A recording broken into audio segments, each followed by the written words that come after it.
Dear viewers, আশা করি সবাই অনেক ভালো আছেন। তো আজকে আপনাদেরকে তিন ধরনের স্কোয়াড দেখাবো। তো এখন আমি যেটা করছি এটা হচ্ছে এক ধরনের স্কোয়াড। তো সাধারণত অনেকভাবে স্কোয়াড করা যায়, মেনলি এই তিনটে স্কোয়াড খুবই ইম্পর্টেন্ট। আপনি শুরুতে যদি লেগস ওয়ার্কআউট করেন, এই ওয়ার্ম আপগুলো করে নিতে পারেন। এই যে আমি এখন যেভাবে স্কোয়াডটা দিচ্ছি এটা হচ্ছে একটা স্কোয়াড।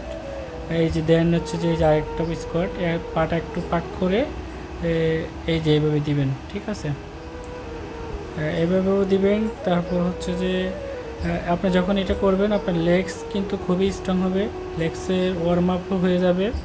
আপনি পরে যদি ওয়েট নিতে চান ওয়েট নিয়ে বা স্কোয়াট মারতে পারবেন, কিন্তু প্রাইমারি স্টেজে আপনি এই যে এই স্কোয়াটগুলো মারবেন, আশা করি ভালো রেজাল্ট পাবেন।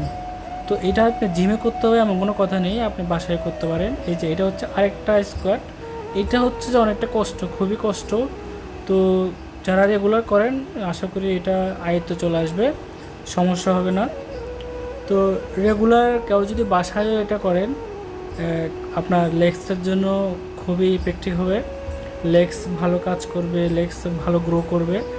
তো সবচেয়ে বড় কথা হচ্ছে যে সুস্থ থাকাটা হচ্ছে সবচেয়ে বড় ব্যাপার। আপনি যা কিছু করেন না কেন দিন শেষে আপনাকে সুস্থ থাকতে হবে, এটা হচ্ছে সবচেয়ে বড় ব্যাপার। আর সুস্থ না থাকলে দেখবেন আপনি কোনো কাজে মন বসবে না। তো তাই আমাদের সকলের উচিত রেগুলার ব্যায়াম করা, আপনার জিমে যেতে না পারলে বাসায় করা, এই আর কি। তো সবাই ভালো থাকবেন, ভিডিওটি ভালো লাগলে সাবস্ক্রাইব করে পাশে থাকবেন। Thank you so much.